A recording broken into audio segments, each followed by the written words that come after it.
Amarya kenan. So na kira ki dan jira na anan. Zan dan je baya shagon dawo yanzu nan ba jima zan. Me za ka yi a shago kai ka cika yawo wallahi. Haba.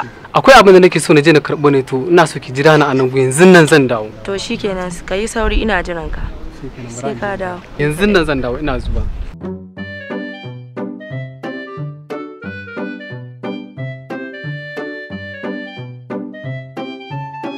Lanki daɗe. Na ganki da wani mahaukacin bandakin da nan makaraci. Ya ji ya sato kaya an yi hanya ya sato su ya sa ya zo da miki ƙarya. Ban gane ba. Ai barin ga miki gaskiya barawo ne kuma mukun mahaukaci ne. Wancan saboda bai san ma yancin sa ba ma. Da yaje dauko wannan soja ma yaje saka a jikin sa makaraci mahaukaci. In kina neman cikakken mayaudari ai ba ke kadai wannan yaudara ba. Saboda haka yanzu da ya wuce to je ma mahaukaci ake kiransa. Sai mutun ya Yeah! Put your drinks up!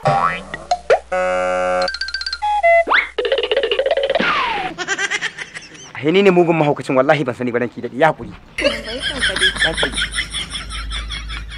Wannan waye zai tsaya da ke? Wallahi inda ka ganshi haka na ganshi ban san shi ba.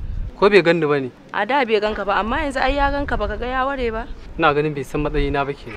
Sai na faɗa mishi bacin gashi yanzu ya gani da idan sa baka ga da yanda ya tafi ba. Ba dan ya gani ba kenan kuna tsayawa kenan kuna.